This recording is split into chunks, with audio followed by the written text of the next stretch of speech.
Nolēmu jums izstāstīt savu pagājušās nakts sapni.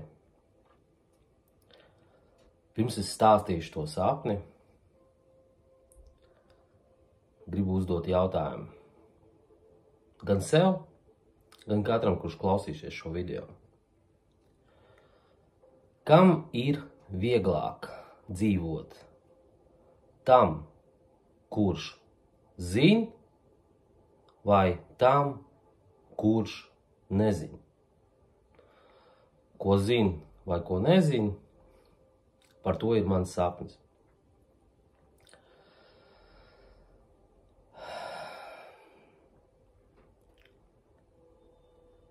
Ar ko sākt?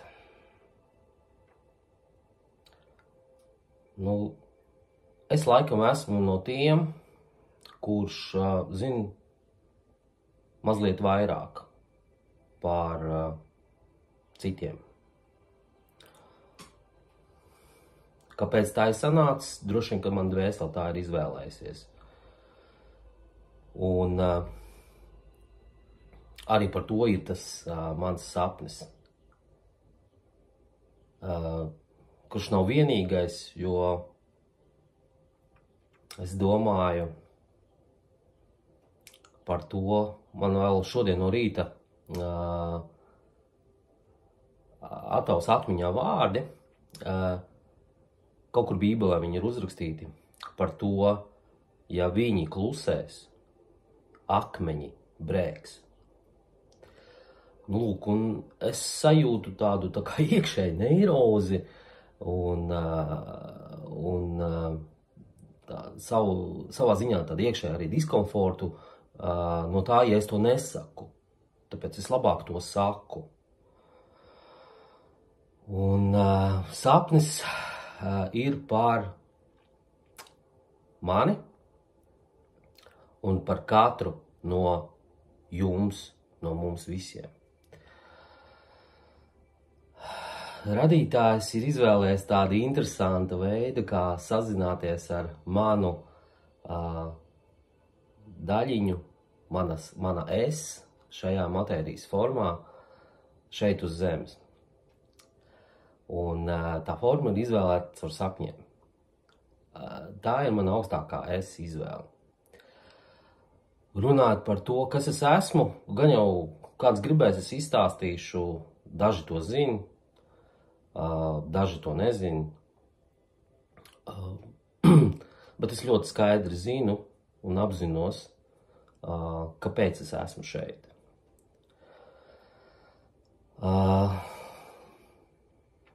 Lai izstāstītu jums. Lūk, un sapnis ir par mums katru, kur es sākumā redzu tādas kā lielas kaudzes ar visādām mantām, krāmiem, bet no augšas viņas redzu, šīs kaudzes. Un pietuvojoties tuvāk, es redzu, ka šajās kaudzēs sēž cilvēki. Sēž un sildās. Un viņi tur ir tādi, kā lai saka, tie cilvēki, katrs sēž savā kaudzē. Dažās kaudzēs sēdēja pa divi cilvēki viens otram blakām. Būtībā es īsti pat nesapratu, ko viņi tur sēž tajās atkritumu kaudzēs. Es redzu, ka viņi sildās. Ja? Mēs visi zinām arī šo fizisko procesu, ķīmisko, ja, kad tur, kur ir daudz visādas mantas, ieskaitot organiskās mantas, bioloģiskās un visādas, tur veidojās tāda blīva masa, un tā blīvā masa, viņā rodās gāzes. Un tās gāzes rodās no siltuma, tāds biosintēzes process savā ziņā. Un īsāk, ko es gribu pateikt? Es gribu pateikt to, ka tie, kas sēž šajās kaudzēs, viņiem ir silti un viņiem ir omulīgi. Viņi sildās tajās kaudzēs. Un sēž tajās mēslu kaudzēs un sildās, un viņiem ir labi, ērti. Viņiem apkārt ir daudz visādu mantu, un viņi pat īsti zina, kas tās ir pa mantām. Tur tā manta no tā manta no tā laika, šito mantu man tas uzdāvināja, šito es šitam atņēmu, šitā manta man ir tur uzdāvināja, to mantu es nopelnīju, to mantu es izkrāpu, nu un tādā stilā. Lūk, un sēž un sildās jautrīši šajās te kaudzēs. Un tad vienā brīdī es redzu, kad mani tā kā izceļ ārā no manas kaudzes. Jo es arī sēdēju šajā kaudzē un sildījos. Man bija ērti, omulīgi.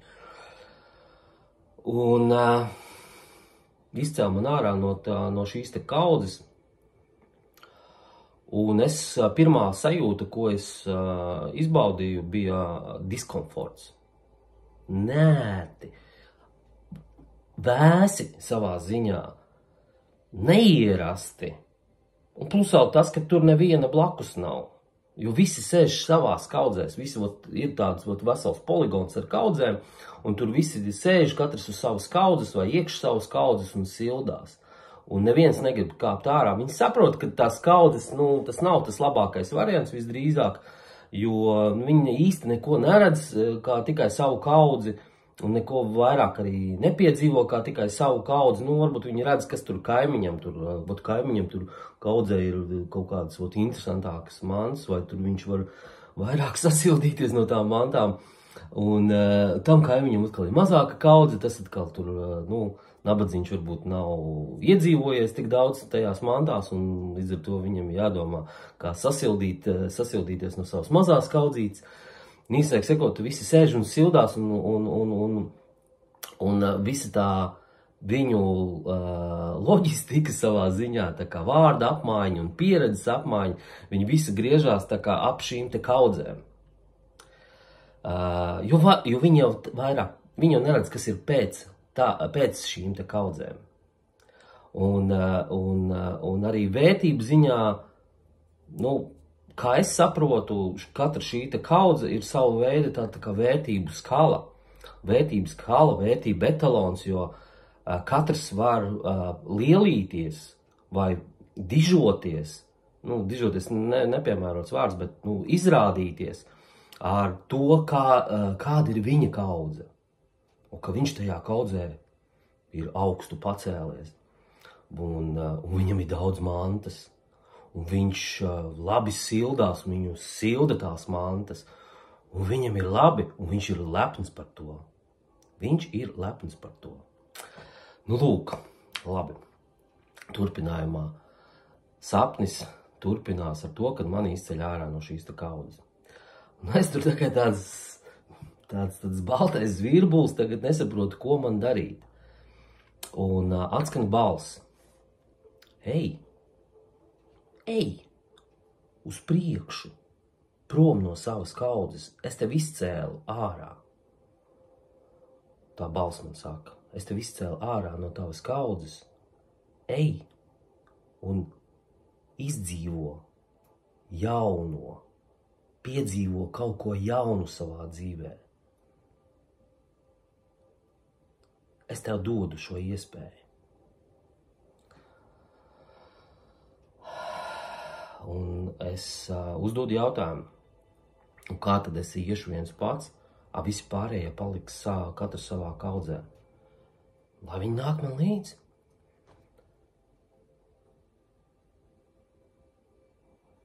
Atbildes nav, klusums, un es jau saprotu atbildi, kāda ir atbilde. Neviens nenāks. Un es saprotu, kāpēc.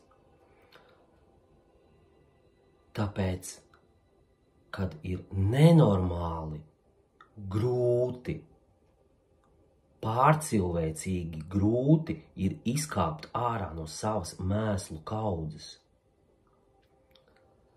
Un es redzu, ka šīs te kaudzes jau nav tikai mantas. uz kurām sēž tie cilvēki un sildās. Šīs kaudzes, tas siltums veidojās no visa tā, kas ir iekš šīs te kaudzes, kas ir iekš šīs te kaudzes lauka. Tās ir vērtības, pieņemtās vērtības.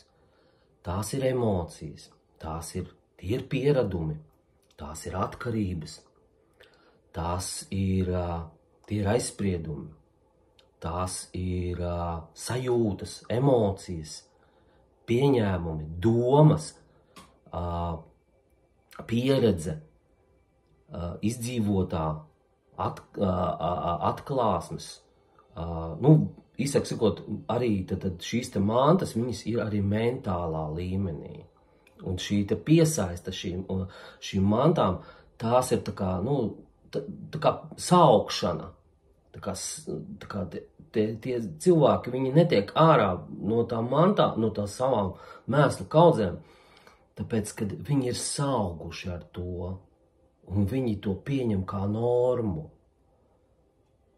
Un tā izcelšana ārā no tās mēslu kaudzes, tas ir kaut kāds, tāds necilvēcīgs savā ziņā, pārcilvēcīgs piedzīvojums, pārdzīvojums, pēc kura tu nesaproti vispār, ko tālāk darīt, jo nav savas kaudzes vairāk, nav mēslu, kur sildīties. Un kāpēc man rādīja to sapni? Tāpēc, ka daži no maniem apkārt tuvāk esošajiem cilvēkiem, daži zina manu dzīves stāstu, kad es burtiskā ziņā piedzīvoju šo te notikumu. Mani izcēla ārā no tās kaudzes, no maniem sapņiem, no manām atkarībām, no manām ilūzijām, no maniem pieņēmumiem, no manām zināšanām, no manām mantām. Man reāli pat bērnības fotogrāfijas atņēma. Pilnīgi. Neskaitot tur dokumentus, tur naudas, tur mantas, dzīves vietu, pilnīgi visu izcēla ārā no tā visa. Un plus vēl tur ielika, aizsūtīja attiecīgām iestādēm tur tādu ziņojumu, ka ar šito labāk nesaistīties. Labi, stāsts nav par to, bet stāsts ir turpinājumā par sapni, par to, kam ir vieglāk tam, kurš ir izcelts ārā no šīs savas mēslu kaudzes, vai tam, kurš ir palicis iekšā savā mēslu kaudzē sēdēt un sildīties. Kam ir vieglāk? Un kam ir interesantāk jautājums? Lūk, un par to ir tas mans sapnis, kad ir pārcilvēcīgi grūti kaut ko savā dzīvē tā kardināli pamainīt, jo mēs esam tā sauguši ar visu, ne tikai ar atkarībām, pieredumiem, prasībām, savām ego programmām. Mēs esam apauguši tā kā burtiski filmās kaut kādās rāda, kad mēs esam vienkārši ieauguši iekšā mums viss šīs te atkarības, piesaistes, mūsu iedomātās dzīves vērtības un tā tālāk, mēs visi vienkārši tādos vīteņa augos ieauguši iekšā. Un mēs netiekam ārā. Mēs varam pakustēties, bet mēs netiekam ārā no viņiem. Un vieglāk taču ir sēdēt un neko nedarīt, vai ne? Turpināt. Ja visiem tā ir, tad droši, ka priekš manis tā arī būs norma. Un ir norma, ja? Lūk, Un šis sapnis man parāda šīs te mūsu katra atsevišķi un mūsu visu kopā esošās vērtības. Vērtības un patieso stāvokli un to, kā mūsu dzīve, katra jūsu, mana dzīve izskatās tur no augšas. Jo mēs šeit ienākam burtiski uz 5 minūtēm. Es esmu piedzīvojis iziešanu no ķermeņa un aiziešanu no šīs te materiālās, savā ziņā materiālās realitātes. 2 reizes es esmu atgriezies atpakaļ. Un pirmā reizē es atgriezos ar 2 vārdiem – dzīvo viegli. Un pēdējā reize, kad man bija pirms dažiem mēnešiem iziešana no ķermeņa, aiziešana no šīs te materiālās realitātes, bija vārdi, kam es uzticos. Kam es uzticos. Ne to, kam es ticu, bet kam es uzticos. Es atbildēju uz šo jautājumu sev. Jūs katrs atbildiet sev paši uz šo jautājumu. Kam es uzticos? Nu, lūk. Un man parāda no augšas, kā vispār šī matērija izskatās, šī te mūsu matrica, kā viņa izskatās vērtību līmenī. Kā mēslu kaudzes, kurās mēs esam visi ieauguši iekšā. Un tā ir tāda, es pat teiktu, liela laime, liela svētība piedzīvot šo te izcelšanu. Es saprotu, kad izkāp no savas mēslu kaudzes, ir nenormāli sarežģīti un smagi. Vieglāk ir sēdēt savā kaudzē un pieņemt, ka tā ir norma. Bet tie, kam ir paveicies vai palaimējies piedzīvot šo te izcelšanu, tiem ir ļoti viegli sākt uzdot jautājums pēc būtības. Jautājums pēc būtības ir ļoti vienkārši. Sākt ar to, kas es esmu?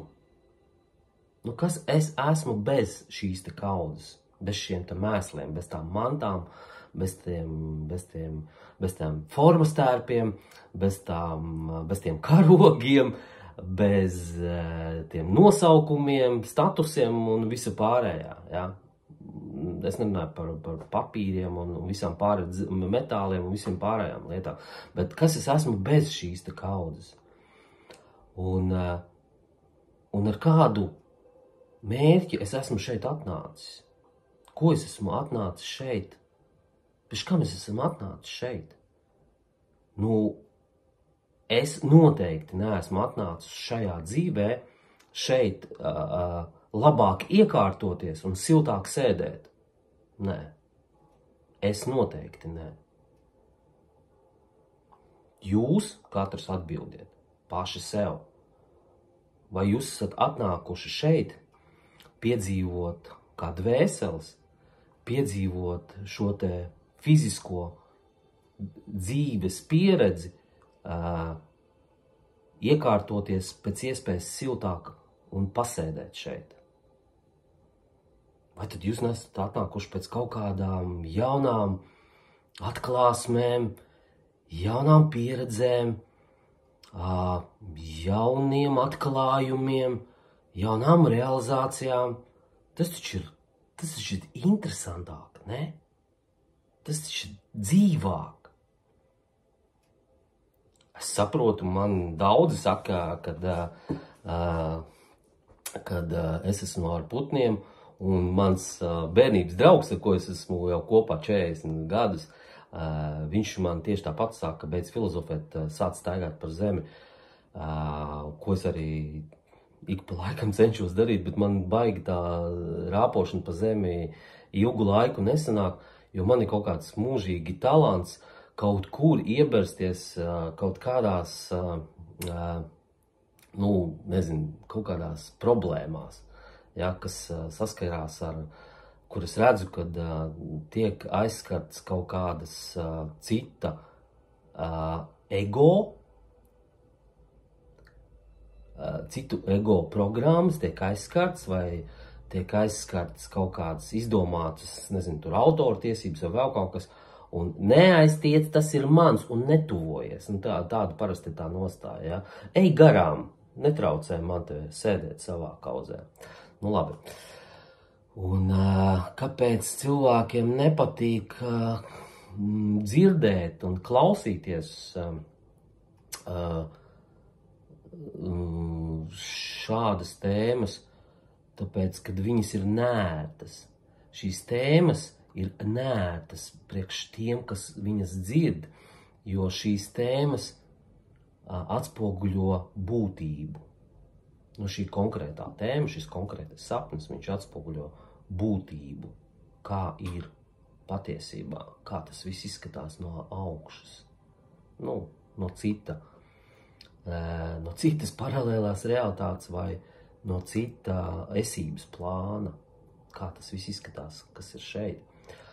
Un cilvēki izvēlās parasti tad neklausīties un nedzirdēt šīs lietas, jo, bet viņš taču tur pats tur ar putniem, vai viņam tur pārāk sārti vaiga, vai viņam tur mati pamaz uz galvas, vai viņš, man nav laika klausīties, man ir svarīgākas lietas, ko darīt, un tā tālāk, un būtībā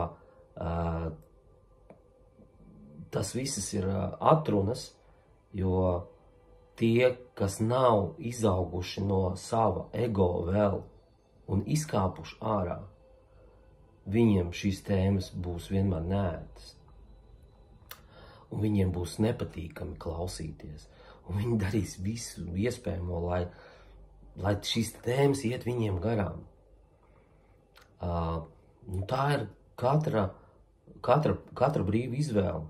Jo tad, kad es uzdevu jautājumu, kāpēc tad viņi nekāp ārā no šīs kaudzes, un es saprotu, atbildi jau ir manī pašā, ka katram ir sava brīvā griba.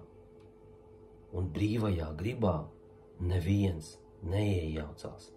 Ne no apakšas, ne no augšas.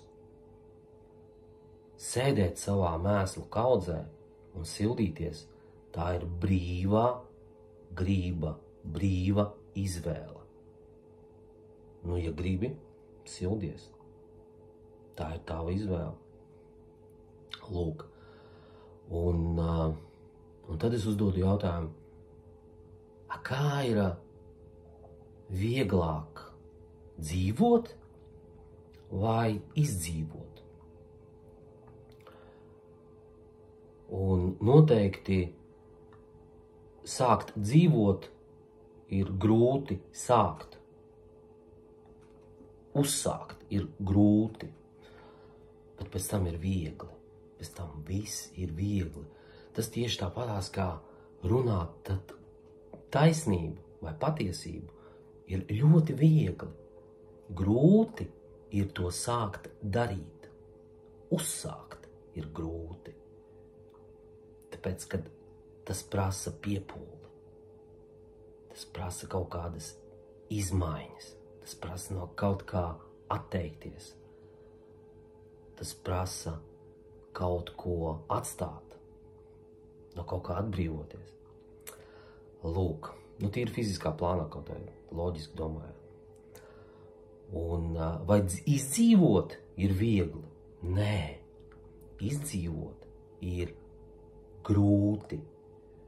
Grūti ir sākt izdzīvot, un grūtāk vēl paliek tad pēc tā sākuma, jo visu laiku ir jādomā par izdzīvošanu. Par izdzīvošanu. Un paliek arvien grūtāk, arvien smagāk, Bet ir silti, vai ne? Ir silti un ir ērti turpināt sēdēt savā mēslu kaudzē. Par to ir mans sapnis. Un nobeigumā par izdzīvošanu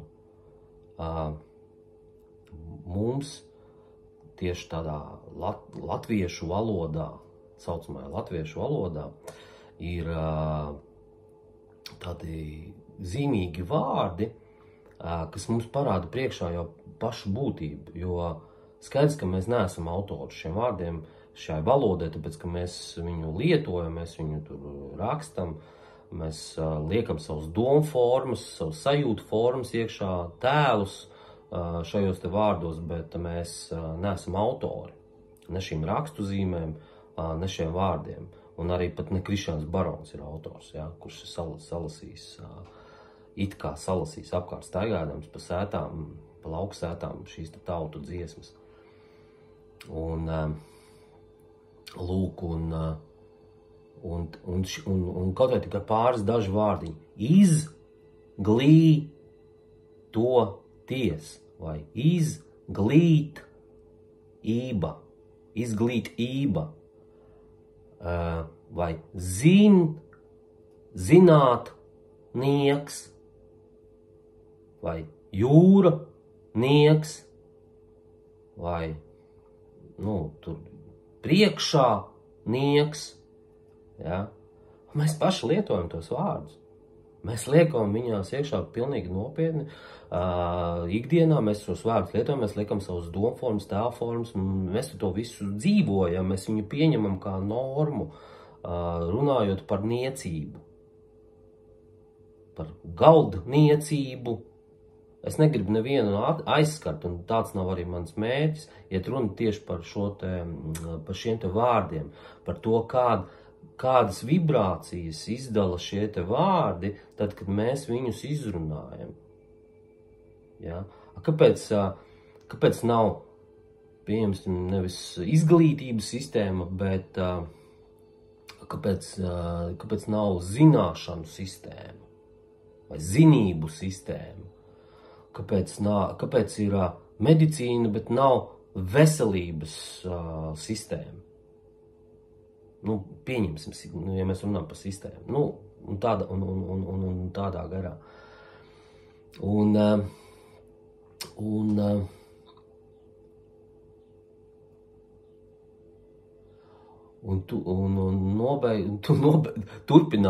Nobeiguma turpinājumā stāsts par ebrejiem. Par ebrejiem, kas ir pārdzīvojuši ne tikai daudzas no senajām tautām, viņi ir pārdzīvojuši arī visas impērijas, kādas ir bijušas, ko mēs zinām par savu vēsturi. Un ziniet, kā interesanti ir tas, kad es vakardien arī klausījos vienu ebreju blogeri, un viņš saka, ka mēs bērniem mācam vēsturi par to, kā dzīvoja valdnieks Dāvids un viņa bērni, un mēs bērniem mācam arī par to, kā dzīvoja Dāvida vectēvs, vecvectēvs un vecvecvecvecvecvectēvs. Un kā veidojās mūsu tautas šis te ciltskoks. Ja? Viņi to ļoti labi zina. Viņš saka, ko jūs brīnaties, kad jums māca vēsturi, kas ir tur nepilns 200 gadus veca? Jūs pat nezināt, no kurienes vispār jūs esat atnākuši? Vispār, kas jūs esat? Jūs zināt? Pirms tiem 200 gadiem. Jo vēsture jau ir tāds sacerējuma tēma. Viens uzrakstīja un pārējie tā kā sāk padot tālāk. Lūk. Un šis ebrejs, viņš ļoti gudrs vietas cilvēks savā ziņā. Viņš saka, ko jūs mums varat pārmest? Jo mēs jums tikai iedevām vienu no iespējamiem variantiem. Un jūs sevi audzinat, jūs sevi apmācat, jūs sevi kontrolējat, jūs sevi sodat, jūs viens otru iznīcinat. Jūs to uzskatāt par normu. Ko jūs mūs vainojat? Jūs paši visu izdarat ar savām rokām. Tā ir jūsu brīvā griba. Tā ir jūsu izvēle. Par ko jūs meklējat visu laiku kaut kur vainīgos? Jūs paši to esat izvēlējušies. Jūs paši tā dzīvot, jūs uzskatāt to par normu.